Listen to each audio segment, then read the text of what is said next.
తాము పాకిస్తాన్లో భాగం కాదని, తమ స్వతంత్ర ప్రతిపత్తిని తొక్కేయవద్దని, తమ ప్రాంతంపై తమకే నిర్ణయాధికారం ఉండాలంటూ పాక్ ఆక్రమిత కాశ్మీర్ ప్రజలు పాకిస్తాన్ ప్రభుత్వానికి ఎదురుతిరిగారు.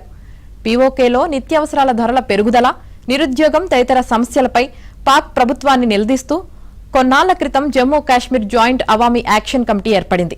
అప్పటి నుంచి ఇది స్థానిక హక్కుల కోసం పోరాడుతూ వస్తుంది. ఇటీవల పాక్ ప్రభుత్వం పీఓకే అసెంబ్లీలో 12 స్థానాలను పీఓకే నుంచి పాకిస్తాన్లోకి వెళ్లి స్థిరపడిన శరణార్థుల కోసం రిజర్వ్ చేసింది. పీఓకే అసెంబ్లీకి జూలై 27న ఎన్నికలు జరగాల్సి ఉంది. ఇలాంటి సమయంలో పాక్ తీరు పీఓకేలో మంటలు పుట్టించింది. పాకిస్తాన్లో స్థిరపడిన వారి ఓట్లతో తమ ప్రజాప్రతినిధులను ఎన్నుకోవడం ఏమిటంటూ జేఏఏసీ భారీ ఎత్తున ఆందోళనకు దిగింది.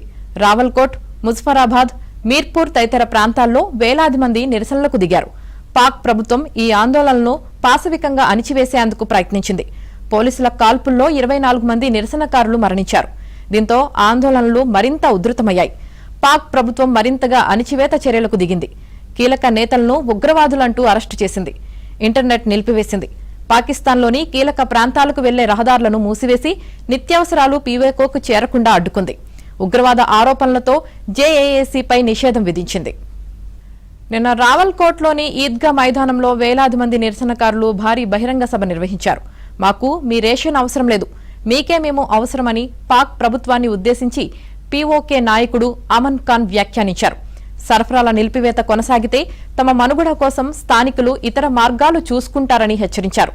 పీఓకేలో పాకిస్తాన్ ప్రభుత్వం సైన్యం వ్యవహరిస్తున్న తీరు దారుణంగా ఉందని united Kashmir people's national party కూడా మండిపడింది.